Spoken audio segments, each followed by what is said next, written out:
So Dom is going to be sharing silent struggles, the way to trauma behind the headset.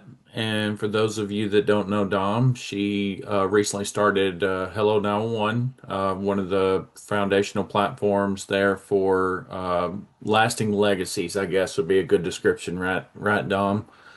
I agree. Um, Yes. She's a leader, trainer, trailblazer in emergency communications. So she's fantastic. I've sat through several of her sessions on my own, and I love every one that she's done. And she's also won recently, or back in 2018, she won the Florida Sheriff's Association Dispatcher of the Year award. So she's from the front line. She knows what she's talking about. So you can trust her, guys. So with that, I'll turn it over to Dom, and we'll go from there. Appreciate you guys. Thank you so much, Justin, for your kind words. It's definitely a pleasure to be here today for the Gold Flame Conference. I think this is my third one, if I'm not mistaken. I could be wrong, but I've done a few of them, and every year it is definitely an honor to, be one of the presenters. I think this year is a little bit more unique because it is on Veterans Day, a day that we, honor our vets. But I guess we have some on the call, so I am definitely honored to be here. And again, happy Veterans Day to all those who have served. I have an airman myself, my son, so I am truly proud of him and his dedication to not only himself but to his country. And it's a pleasure. It's definitely a pleasure. So, as Justin stated, today we are going to talk about silent struggles, the weight of the trauma behind the headset. So, I will throw out this disclaimer. This is going to be a very interactive session. So I highly recommend that you have at least your paper, you have a pen. If not, I would definitely say your keyboard. Hopefully, no one is driving at this time. I know some of you may be at the console.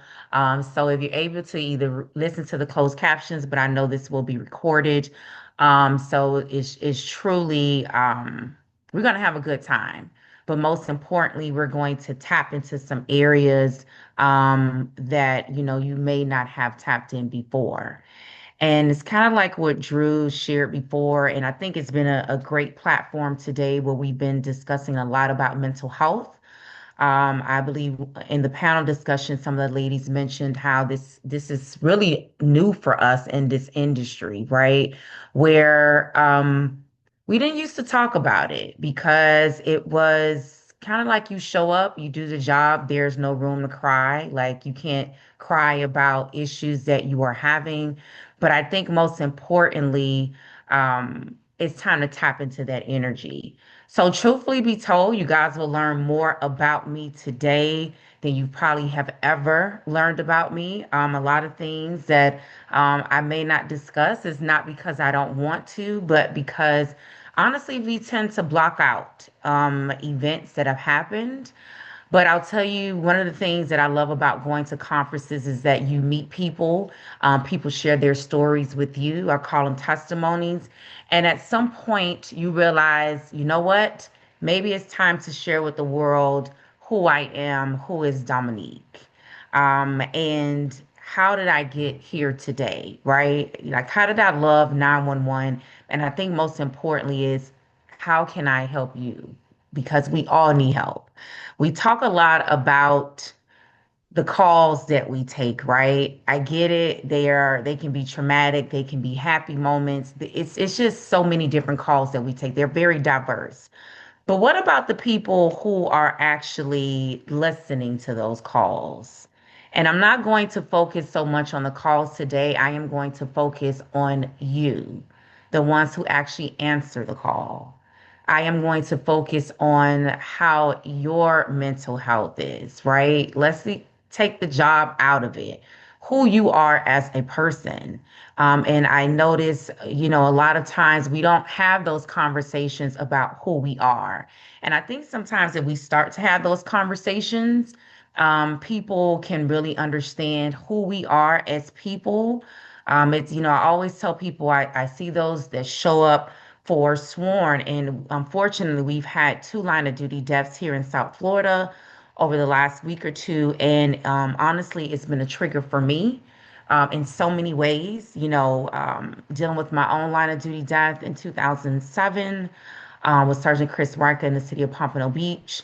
To be honest with you, it's been many, many years later, and I still become emotional about it. But it's talking about those incidents. But the reason why some of these incidents can be so traumatic for me, because I've had some of those similar incidents happen in real life, right? So that's what we're going to talk about today is in real life. So you see this young lady on your screens right now. And this is probably 19 or 20-year-old Dom. I can't really remember, but I think I was about 19 or 20 years old. And knowing me, I was getting ready for work. I used to work the Charlie shifts. I had to be to work at about 2:45. And maybe my dad took this picture. I think my dad did. But it brings me back to my neighborhood, my childhood upbringing. And this is where the woman or the young lady who was dealing with her own traumas showing up for others. So, just like I stated here before I answered the call, I was learning how to survive on my own. And how did I survive? To be honest with you, I was not surviving. You're looking at a young lady here that probably is about 2 years prior to this picture. She was a victim of gun violence. So remember, I told you this is going to be some heavy stuff. So I hope that you guys are ready for it. Again, you're going to learn so much about Dominique that you've never learned before, and be interactive. So I'm not sure you guys could tell me over at Virtual Academy if it's okay if anyone wants to come on, share their stories, either through video or voice or even through the chat. This is going to be an open dialect. I'm showing up as my authentic self today. So, as stated before, this young lady here was a victim of gun violence. Um, and I never found justice or I never seek justice for my incident, right? So, someone who I assumed um, was the suspect in my shooting was never taken into custody. I remember my interactions with law enforcement at the time, and it's no, offense to law enforcement. I was told, well, she's going to get back with him one day, so there's really no need for us to follow up on this case. So just imagine a young girl, and I was 17 at the time, right? I was 17 when this happened. So just imagine I'm 17 years old. I'm listening to this detective who happened to be a female. I overhear her say this to her partner. So to be honest with you, this was not what led me into 911. It did not at all. I always wanted to be a teacher. But I always tell people that I believe it was a calling. It was a calling on my life because truly 911 saved my life. So remember, we're going to focus on you and who you are as a person. So I want you guys to think about who you were before you started this career. Who was the person before they actually put the headset on? Who were you? Think about some traumas that have happened to you in your life. And sometimes we joke about it. We have memes on social media where we'll say, yep, the person who has the trauma, ADD. We talk about it, we joke about it a lot. And to be honest with you, like this, it kind of goes by the saying of laugh at my pain. It's one of those things because truly, that's exactly what we do. We laugh at our pain. And that's when you have learned that you have probably healed from that. So I want us to think about who we were before we put the headset on, before we answered the call, and think about how that person showed up to the 911 center. Goes back to, a lot of conversations today about knowing your why, right? I even was at a conference yesterday and it was the same topic of knowing your why, right? What made you actually show up to answer the call? For some of us, it could have been monetary. It could have been, hey, I, want a career in law enforcement or I want a career in fire emergency services. But who are you who were you before you actually showed up? So this is exactly what we'll be talking about today. And I'm doing like double screens right now. So if you see me kind of looking to the side, it's because I have my Zoom on because I want to see your conversations. And I'm also looking at my other screen, but I'm here. So we'll talk about grief. We'll talk about trauma. and emotional exhaustion. And I know we all know the clinical definitions of all of these, so we're going to tap in to a lot of this energy. And I spell energy INNERGY because that is within what's internal. And we had some great panels today where we had a lot of mental health professionals on that discussed a lot about, trauma, showing up, grief, most importantly, emotional exhaustion. And then I'm going to talk to you guys about how, as you're healing through your own grief, your own trauma, you're actually showing up for others. And what does that look like? Or is that even possible? As we know in dispatch, most of the time, what do we tell our people? Um, Leave whatever problems you have at the door. I truly dislike that saying because let's think about this. Is that really easy? You're going through a divorce. Can you really leave that at the door? Right? However, you're feeling, it goes back to that emotional intelligence. However, you're feeling, that's exactly how you're going to show up. Right? You're having problems with your kid at home. You're having problems with family. You're mentally exhausted where you can be, I hate to say suffer from depression because you're not suffering from it, right? But you're dealing with depression. You may be dealing with some other mental health issues, right?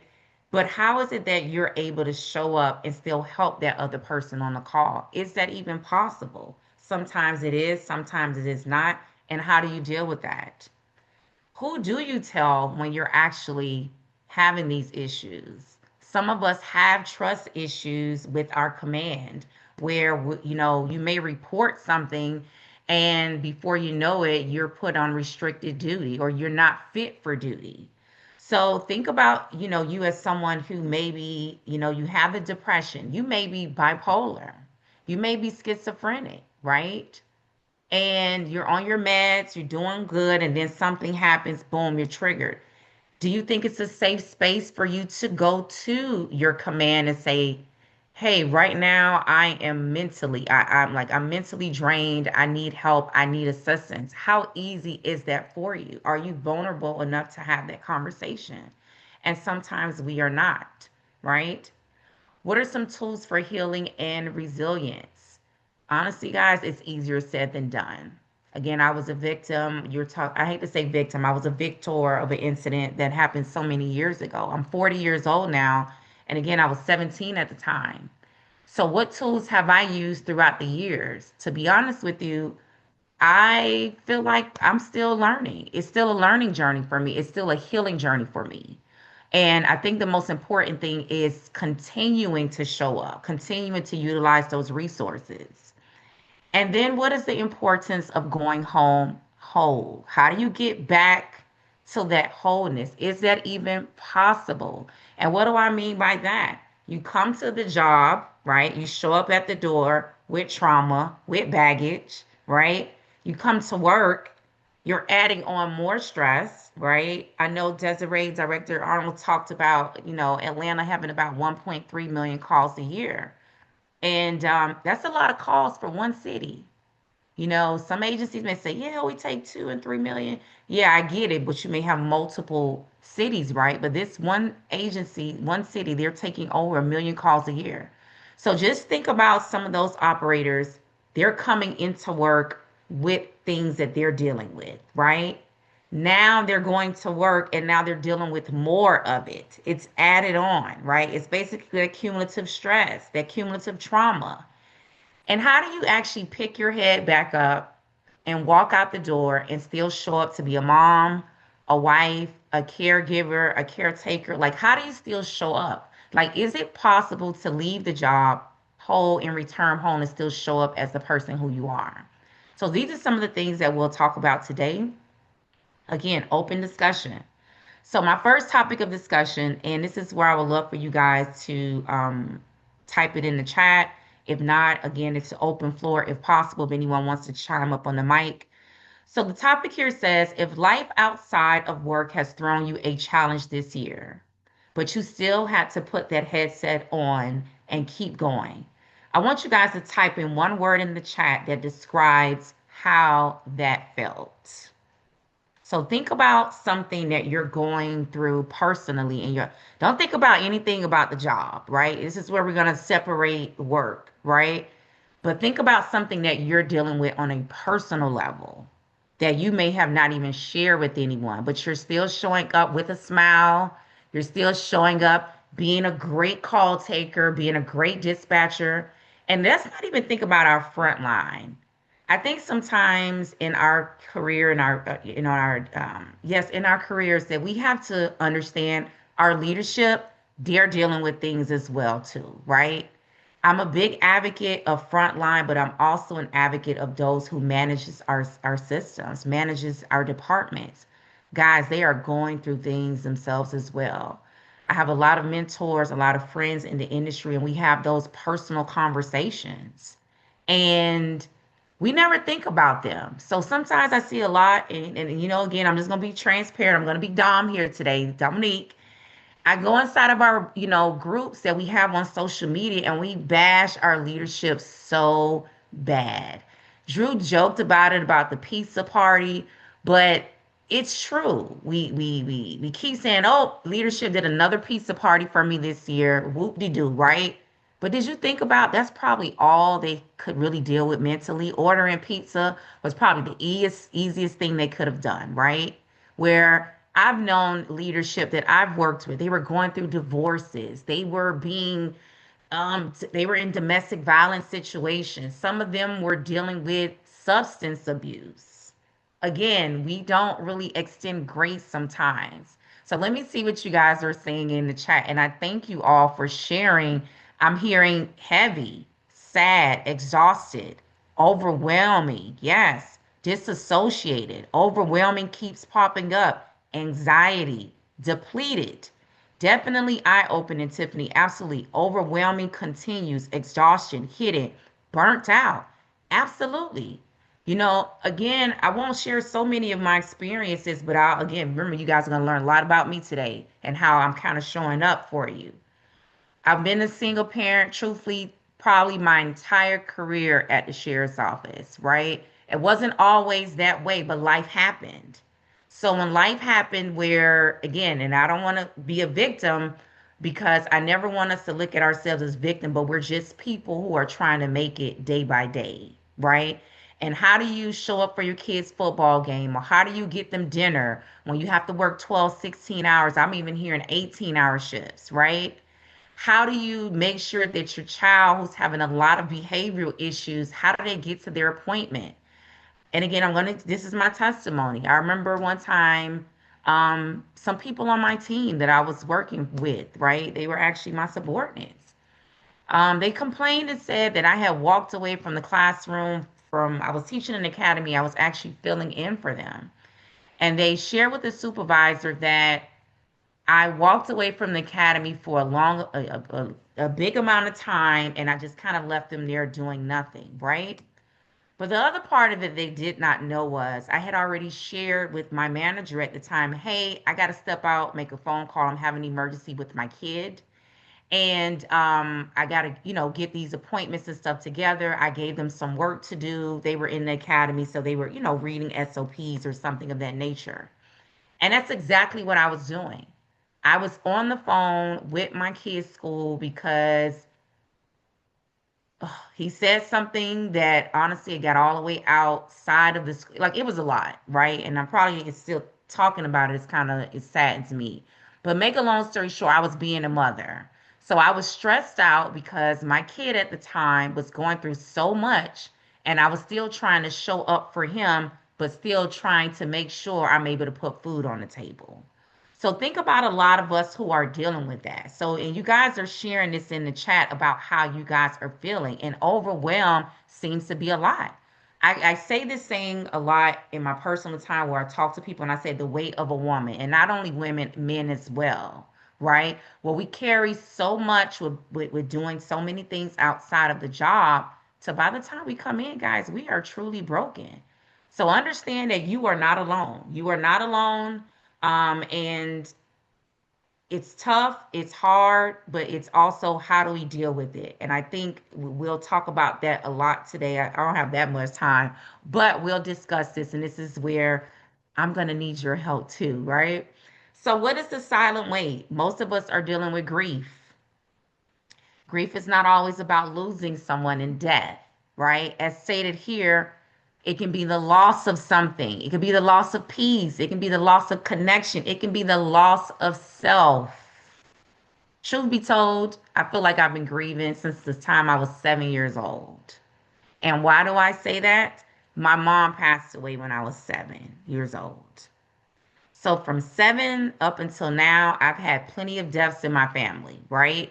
But I feel like, and this is again, this is where we talk about the healing work, the tools, the things that you are using to, to really fully understand what is the root cause of your unhappiness. So a lot of you actually typed in the chat that one word about how you feel, but I want you to dive a little bit deeper. I want you to try to figure out what is the root cause of that. And I think that was kind of discussed in one of our sessions today, finding out why you're overwhelmed, finding out why you're sad, finding out why you are burnt out. What is the root cause of this? So for me, it was finding out what was the root cause of my unhappiness? What was the root cause of my depression, right? I had to figure that out. And I come to find out it was grief. Here I was, a sad little girl. I'm an adult now, but I was still a sad little girl, still wanting her mom. I was still a sad little girl wanting to know, hey, what happened to my grandfather in 1998, right? Unfortunately, he was walking across the street and got hit by a car and got killed, right? And here I was in the same city yesterday where this incident happened, and I ended up making a connection with someone to really find out what happened. So a lot of times, we're dealing with a lot, right? But it's how we're handling it. And how are we handling it and working in the careers that we are? People say, well, you got a choice where you want to work. Sometimes some of us have no choice. Sometimes these careers are what puts food on the table. Sometimes some of us actually enjoy what we're doing. We're called to do something. We're living in our purpose. So how do we navigate all of that? The trauma. Remember I said we're not going to focus so much on the calls, but think about again the calls that you're taking, the drowning of the kids. You can have a building collapse where you can have a car accident where someone was ejected. You can have a drowning. You can have a shooting. Think about how many times I felt when someone called in and said someone got shot. I'll be honest with you. I never had the traumatic connection to it, honestly, until probably the year 2019 when my nephew, I had two deaths in my family. My nephew and my cousin, my first cousin, they were both murdered, right? It wasn't until then where the shooting started to affect me. Because I guess then I was older, I was able to connect with myself more. So it's the trauma of those calls, but it's also the cumulative trauma, not only the stuff we're being exposed to at work, but it's also what we're dealing with in our personal lives. What about exhaustion, right? The silent killers. I think some of you actually stated that in the chat. Well, remember, fatigue is just not physical, guys, it's also mental. I can tell you there's so many times I am mentally drained, right? Sometimes we overwhelm ourselves with so many things because we want to be great, right? I'm a prime example of that. And then you find yourself sitting at a desk and you have your migraine, your arm is shaking, you think you're having stroke-like symptoms. But that was me a few days ago, truth be told. But I had to kind of sit here and say, okay, Don, what is the root cause of this? What are you doing? You're doing too much. You have to tell yourselves that. I know sometimes the overtime may be available at the job, but is it always the best thing to do? Right? Hey, we probably can't get our hair done this week. We probably can't get our nails done. Hey, you know what? I probably can't upgrade the kitchen this year if it's going to affect my mental health. So think about all of the things we're dealing with in your personal lives, and now you're showing up for others. And truth be told, yes, kitchen remodels are very stressful. If you ask me, they are very traumatic, right? Because, hey, what kitchen cabinets do I need? What color does the paint have to be, right? For some of us, that's not so easy. So think about the stress that you're already having coming on because you're trying to redo your house or renovate your home, and then you're showing up hearing a child drown. And some people may say, Dawn, that has nothing to do with the other. Trust me, I've been there and it does, right? And let's talk about the resiliency. We use the word resiliency a lot, or resilience in our industry. But even under pressure, we always find ways to show up. But when we do that, are we putting on a mask of what is really happening? Are we basically saying, yeah, I know I'm dealing with some stuff, but you know what? I got to get up and keep going. That's been a mentality for a lot of us, but it has not always been the healthiest thing to do. And again, I'm speaking from experience, but it's also helping you guys as well. So, our next prompt, remember, I told you we're going to do a lot of self assessments today. What does it look like to show up for others when you're the one who's hurting? What does that look like for you guys? Right? If someone walks up into you and says, "Hey, I'm not okay." If you're not okay either, how do you show up for them? I remember teaching this class that talked about emotional intelligence and social intelligence, and it's truly understanding how you feel as a person and how are you showing up or interacting with others. So, do you guys really think that you can actually show up for others when you are not healing?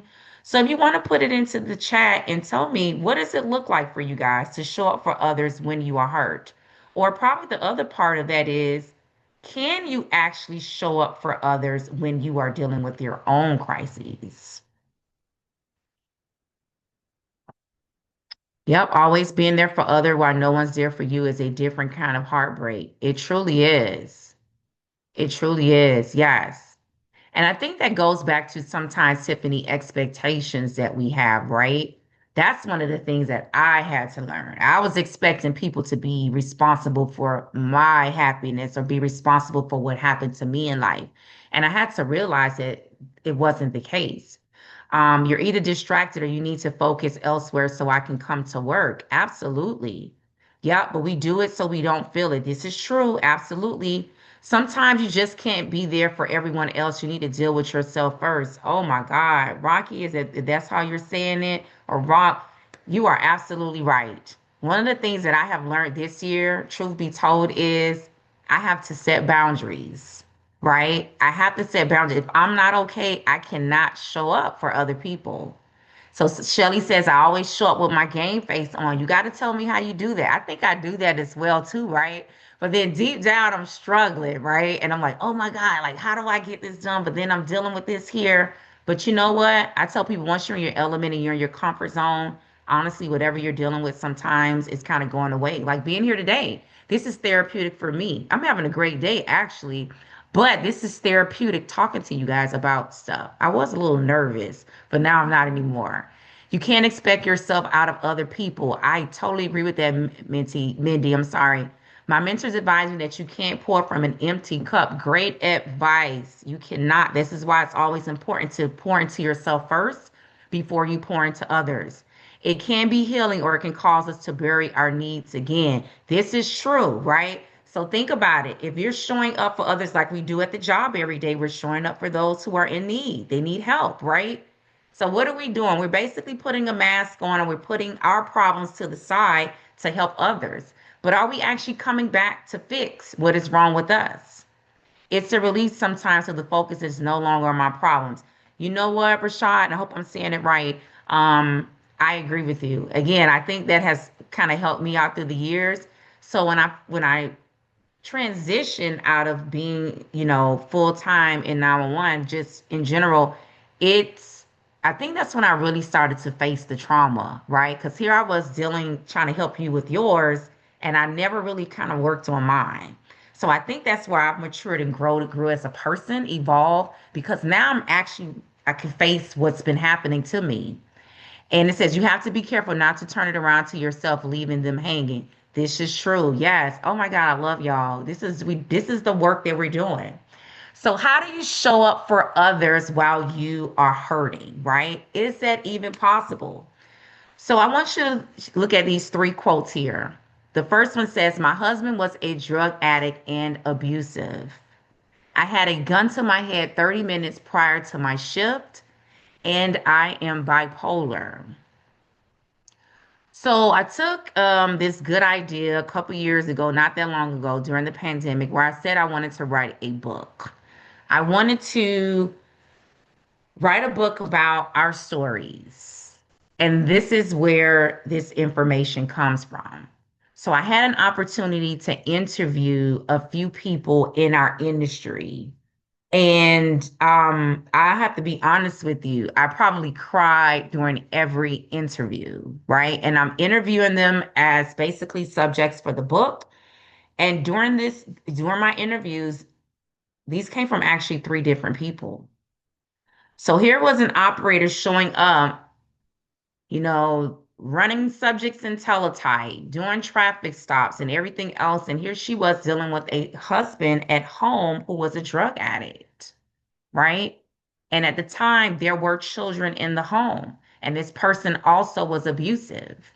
So, how do you put on the mask and show up at home when you're dealing with this at home, right? Another person said, "Hey, Dom, truth be told, I wanted to end my life so many times. And literally before the start of my shift, I had a gun to my head. But I realized I had to get to work." And the person said to me, Dom, the hardest part about that was actually walking into my superior's office and saying, 30 minutes ago, I had a gun to my head before I started my shift and I wanted to end it all. Right. And then this last person told me that they were bipolar, they were on medications, but they also had a few episodes. Right. So think about this. This is what we are dealing with here. This is what the people behind the headset are dealing with. They're having their own domestic issues or their own issues at home, but they're still showing up for others. So, what do you think about that cumulative trauma when they're listening to what they're actually going through, right? It can either make you or break you. It can be healing or it can be more trauma for you, right? Think about some of us that probably have had thoughts of saying, you know what? I'm probably better off just not being here. These stories are not unique, to be honest with you. But I want people to know what we're dealing with, right? I know sometimes we focus on other, departments within public safety, but I always feel like we forget about us that are in comms. I call you guys comms. We forget about those who are in 911. But it's again, how can we continue to show up for ourselves?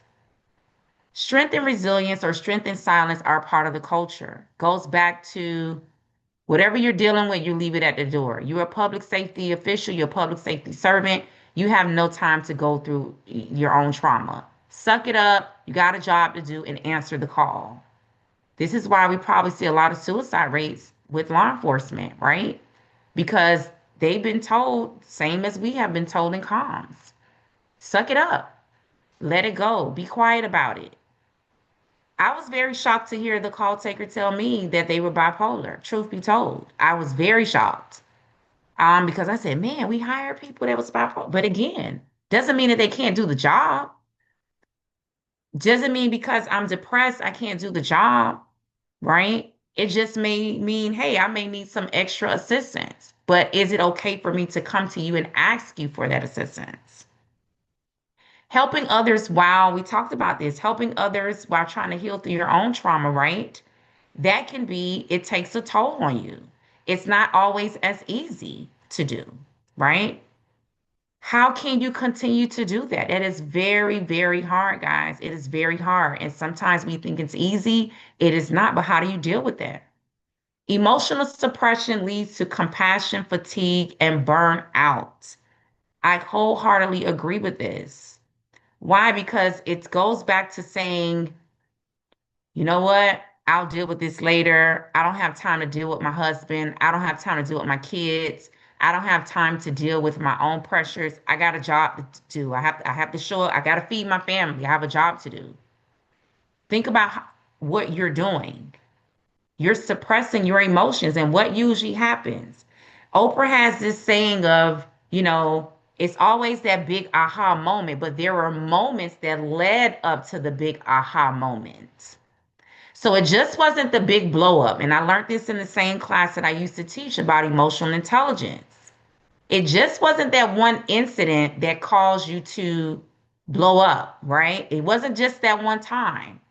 Chances are there were several incidents that happened prior to the big blow up. So think about employees with atrocious sick time. They have no sick time on the books. Think about the ones that are constantly yelling and cursing at the callers. Think about your coworkers who show up that no morning is a good morning for them. And sometimes we use the excuse of, oh, I haven't had my coffee yet. Is that really true? Right? Think about the ones that they probably had so many disciplinary cases at the job, right? But what's the root cause of all of this? What is causing them to act this way? I have to be honest, and I share this through a lot of my, presentations where I used to be in internal affairs all the time, all the time. I was always doing craziness outside of the job, right? Because I was angry. I was dealing with a lot, right? But it honestly, did it have an impact on my job? Probably so, because guess what? One night, boom, I had a big aha moment where my coworker said one thing to me.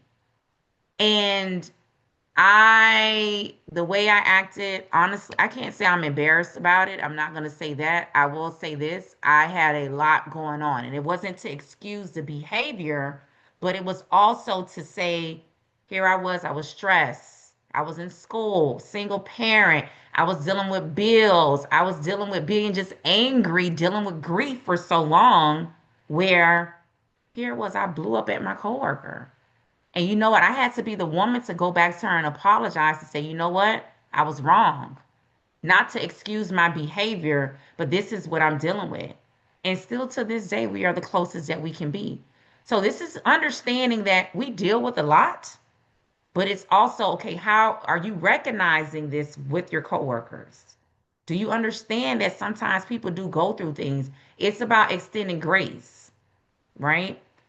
So when you're going through these things, who do you tell? Think about this, guys.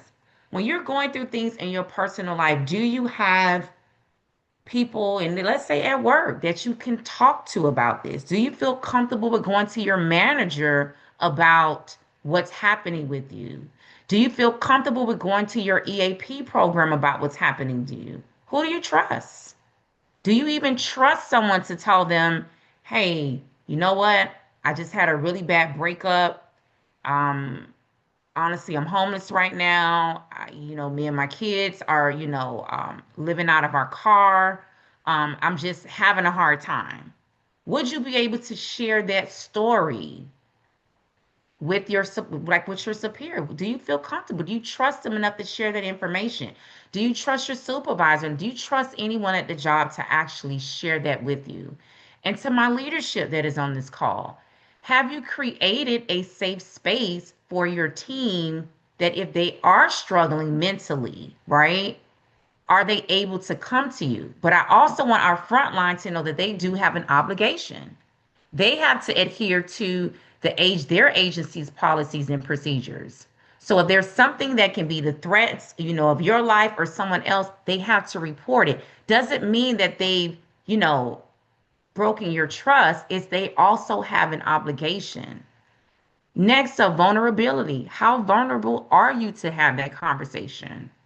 I remember one day I was in a meeting, and the meeting didn't go, honestly, as I expected it to go, right? And I did a big blow up in this meeting.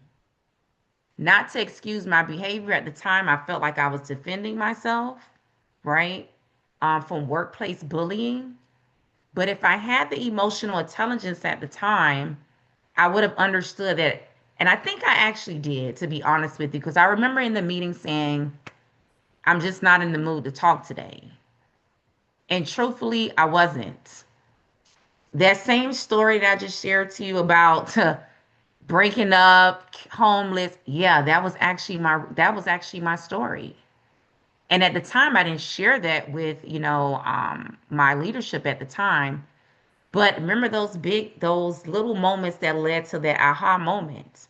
So honestly, when I probably had the confrontation with the coworker, it's because I was probably imagining them to be this person who I was angry with. So think about, and again, not to excuse my behavior. Now I understand what it was because I've done the work. So ask yourself, if you are as a leader, you've seen this type of behavior happening in your center, have you actually had the conversation with the employee to say, hey, is everything all right?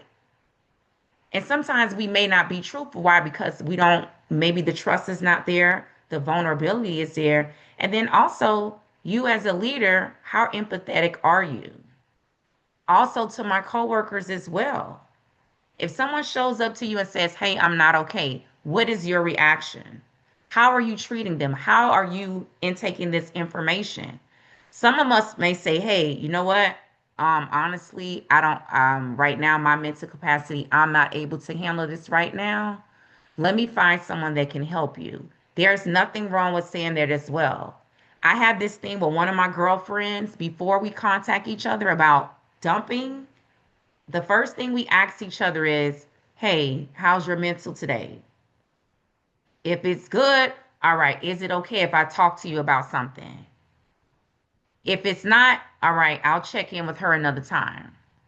But it's also just asking the people, are they available to hear what you have to say, right? And then it's understanding what your role is within your organization. And sometimes we can't not hear it, right? If that makes sense. Sometimes you have to hear it because just imagine this person wants to share something with you, right? But you already have a heavy load, but you have that role as a manager. You have that role as a supervisor. You have that role as a call taker, dispatcher. So somewhere in your policy, it may state that if this person's life is in danger or they've been displayed certain behaviors, you have to report it. So it's also knowing what's within the guidelines of your agency.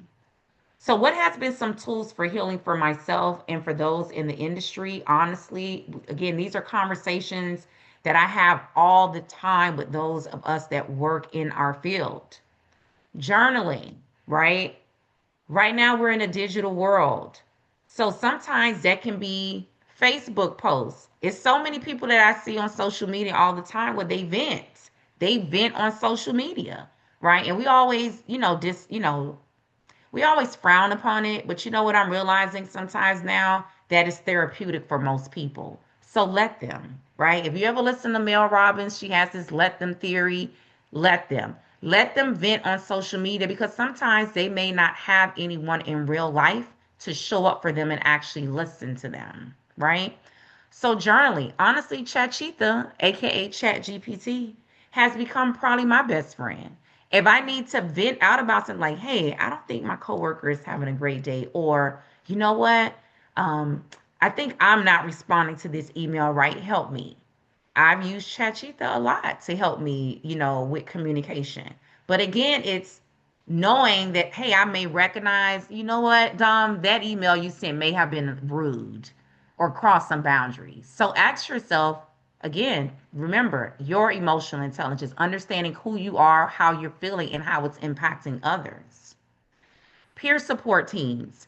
Doug shared this earlier during his presentation where he talked about he's very surprised that many agencies don't have the peer support.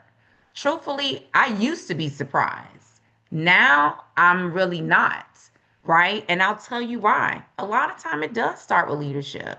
Leadership has to truly believe that peer support actually works, right? But I'll tell you this, guys, don't rely on one person to establish peer support programs, right? If you see yourself or others in your agencies that are having difficulty struggling mentally, start your own peer support, right? One of the things that I started was Comms Appreciation Day, right? This was probably about 3 years ago. I wasn't looking for sponsors. I wasn't looking for anyone to help me. Eventually, I did, right? But it was also me recognizing that there was a need here in our South Florida community. And how is it that I can show up for them in some capacity? And also them realizing me showing up for them is actually showing up for myself. So peer support programs are very great. I always tell people don't invent the wheel. The same Facebook groups and social media groups that we complain on, trust me, they have a lot of great information as well. So I'm not downing them, but they also have great information. And there are a lot of people in the group who are willing to share with you how peer support has been successful in their agencies. If you're a person like I am, I lean on my faith a lot. I am a believer, so I every morning my routine is I get up, I read my Bible on my Bible app, and I talk to God. Again, if you're not a religious person, you could be spiritual. You could be a person that believes in what the universe does. I believe in it all, to be honest with you. But I lean on my faith has been the one of the tools that I have utilized to help me heal my trauma so I can show up for those who need me to help them in their traumas, right? Your adult villages are extremely important. We always talk about kids need villages, adults need villages as well. Look around you right now. Some of you may be in your centers. Look around you. Some of you may be at a conference. Some of you could be home. Look around you. Who is your support system? Who is your village? Yesterday, I had a presentation and my best friend surprised me. I didn't know she was going to be there. She surprised me at the conference. And the feeling that I had was like, like they said, a kid in a candy store. I was so happy. I'm always very appreciative when my support system is able to support me. I am appreciative of you guys. You guys are my village. The comms are my village, right? So think about who is your village. Sometimes we have them in-house, sometimes they are outside the home. The young ladies talked about this on the panel. What Director Arnold spoke about. She goes line dancing on Fridays with her girlfriends. That is her outlet. That is your village. A lot of times, guys, we have to be able to disconnect from what's hurting us in order for us to heal. And sometimes that may mean 30 minutes disconnect. But make sure that you guys are creating your village. Early intervention, and I know my arrows are kind of going all over the place, but that's how life is, right? It's unpredictable. But early intervention, me last week, understanding that, hey, my head was hurting. I kept getting migraines. My arm was starting to shake. I felt like crap. What was the root cause of that? Matter of fact, this was on Saturday. And I had to ask myself, Dom, why are you feeling like this? And I started going through the list, going through the list, going through the list. And I realized what it was, right? My son was playing in a football game. It was their playoffs. I didn't realize how stressed out I was until my watch said that it was at a high stress level. I don't think I've ever had that on my watch. But it's recognizing that what's going on with you. Because think about some of us in this field, guys. We have health concerns. We have high blood pressure. We have strokes. We're diabetic. We have a lot of health conditions. I remember sitting through a presentation yesterday, and someone said this to me years ago. I remember about 7 or 8 years ago, I started breaking out with eczema like very bad. And someone asked me, said, what happened to you back then that caused, like, what happened to you around this time that caused the eczema? And there it was. And honestly, my eczema has still flared up a lot. But it was the trauma that happened to me that caused, again, it affects your immune system, right? So here it is. I'm still fighting this eczema. And I remember going to the doctor and they would always tell me, hey, it flares up a lot because of stress. So again, think about how we're dealing with our stress and how we're handling it. And this is probably the most important one is setting emotional boundaries. Sometimes as supervisors, and I've probably been guilty of this because I was kind of more of a laid back supervisor, where if I went to go serve an employee, let's say a counseling or some type of written reprimand, and they'll tell me, I don't want to talk right now. Think about how think about how we respond to that. No, you're going to respond to me right now, or I'm going to write you up for being insubordinate. Sometimes they're telling us that because that probably would be the best thing for them to do is not to respond to us right now. So right then and there, they're setting an emotional boundary. They're telling you, I don't want to talk right now. So I would probably tell them, okay, hey, no problem. I'll give you an hour or two, but I'll be back. Right. And it's also not showing up when you don't feel like showing up. Some agencies actually have like mental health days where they've, advocated for that. And I think that's a really good thing and not to abuse it. But some days we are just not mentally prepared to show up for work. And again, if you guys need assistance on trying to figure out how do you get mental health days, and I get staffing can be an issue, but ask yourself, you know what, this may work out. Maybe I'll give them a mental health day a quarter, one a quarter. Again, these there's so many techniques out there and tools that you guys can utilize to show up for yourself to make sure that your mental health is good so you can show up for others. So my question for you guys in this journal, and I'm sorry I've been just going on, but I love this stuff, right? What does it really mean to keep helping others while you're carrying your own pain? What does that feel like for you? So some of us are still taking the call and we're still dealing with our own pain. And sometimes that pain is not only mental, that pain can be physical as well. But what does that really feel like for you guys, right? What does it really mean to keep helping others while you're carrying your own pain? For me, it meant that I was honestly blocking out my true pain, blocking out what I was really dealing with because I was always taught, hey, when you come here, leave your problems at the door. I used to teach that in the training academies. Leave your whatever you're going through, leave it at the door. But after that 12 or 16-hour shift, that problem was still there. So ask yourself, guys, how are you really dealing with it? How are you really handling that pain? So after your shift, what is the importance of you going home? Okay, perfect. I had sometimes it's a good distraction, but it also calls you to hold it in. Yes. I had a guy tell me that's how people develop dementia and Alzheimer's, like, right? They carry so much pain that eventually, and again, I'm not a psychologist. So he said, like, Dom, you gotta let it out. And this is why I have this on my Facebook page where I talk about share your story every chance you get because you may not get to share it one day. Me letting my story out today is helping me heal. Truth be told, it's also helping someone else heal to say, you know what? Maybe she's right, or maybe she's wrong. Or you know what? Maybe I need to call Dom and talk to her as well. She probably needs some mentoring. There's so many different ways we can look at this. But how do you show up after a broken shift? Now you're trying to go back home whole to your family, right? But remember, when we talked about this so much today, you cannot heal others if you're neglecting your own healing. You have to work on you first before you can work on anyone else. This is why some of us are divorced. This is why some of us, we probably can't maintain relationships or we're switching jobs all the time. It's everyone else's fault but yours. We got to do the work. So a lot of times it is you. And I'm speaking for experience.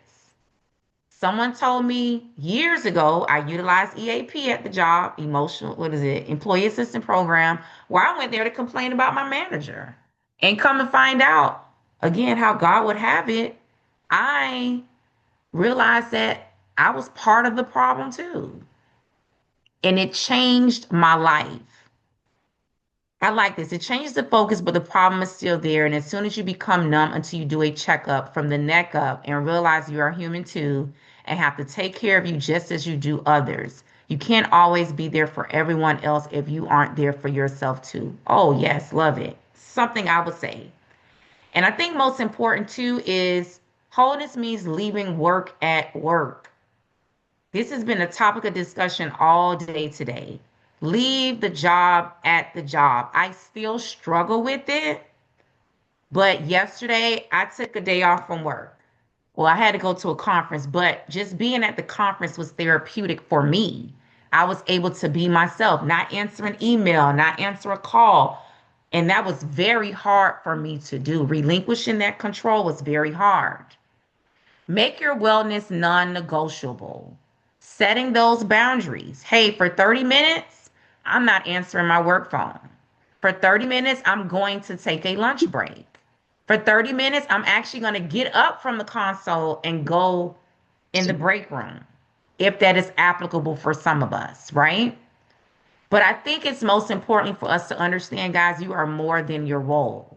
This is why I wanted to focus on you, focusing on the ones who have the headsets on and not so much the caller or the calls that we are taking.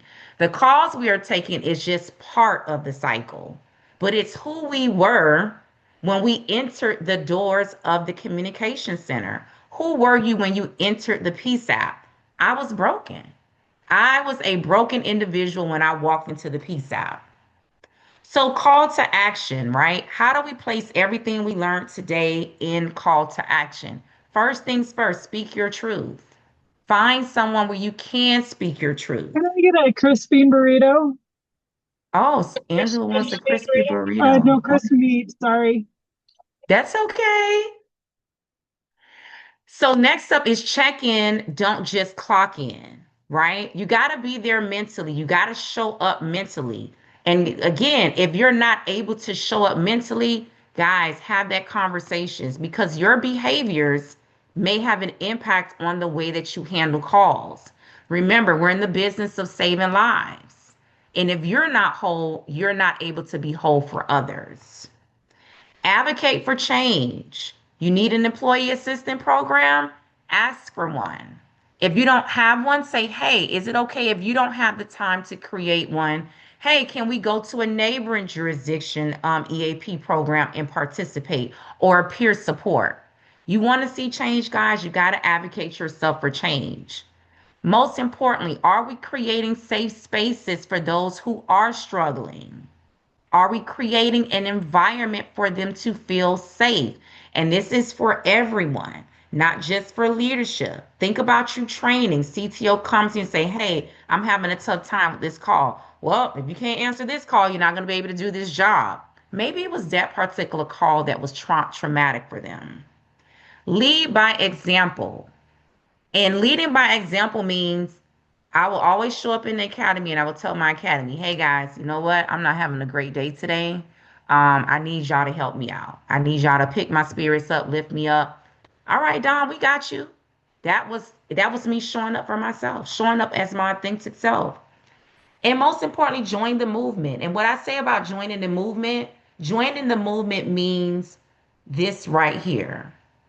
These are pictures from Calm's Appreciation Day that I have every year here in South Florida. We've done it now for the past 3 years. And this is people in our industry here in South Florida and also the community showing up to say, hey, we support you. This is my way of saying, I know you're dealing with a lot in the communication center, but I want you to know that you have a village of people in this community that are here to help you. And I can't just do it by myself. Everyone in this picture has been influential, and this is not even everyone. I truly have a village here in South Florida. If you ask me, I got a village all around the world. There's someone who is out there who is willing to help me heal. Calm's Appreciation Day through Hello 911 has been my way of healing. There are some other people that are in the fight as well. These are just a few. Had a lot of conversations out with the folks over there at the 911 Training Institute. They are phenomenal. You have the Wellness and Work Summit that's coming out that through APCO. That's going to be next year. It's actually on my birthday. And you have Hello 911, right? We're here to help. It's so many of us. One of the things that I've tried to create again is that village. You also have the Nina Association. You also have Virtual Academy that offers so many of their courses online. And this is who you have today. This is Dominique. This is Dom. As it states here, I started this journey broken. Today I stand healed using my voice to help others. This was me yesterday at the conference, at the same place where I graduated back in 2002. The same place where I was 17 years old, graduating from high school, and already had a kid. My son wasn't even 1 month when I graduated in this same building. And it was 2 years later from that date that I didn't realize or I didn't know, Oh, it wasn't even 2 years. It was literally that same year. Look at that. That same year, I would become a victim of gun violence. And then 2 years later, I will be answering the call. I hope today has been a healing journey for you guys. This is just an hour of time. I've been working on this healing journey for decades.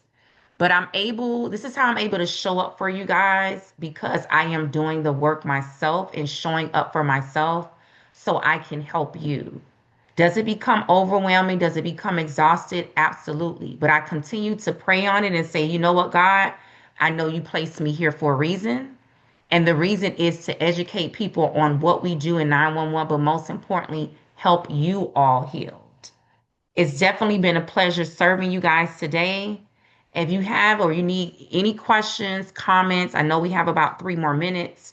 If not, this is my contact information, my cell, my email, and also the website as well if you guys ever wanted to check it out. But it's definitely been a pleasure. I appreciate you guys at Virtual Academy for having me on again. And remember, you cannot show up for others if you have not healed yourself.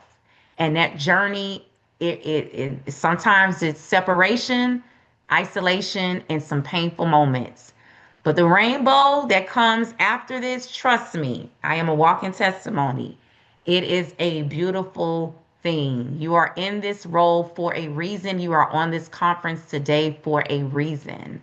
And I hope you guys had at least one takeaway from my session. Thank you again. Guys, be great.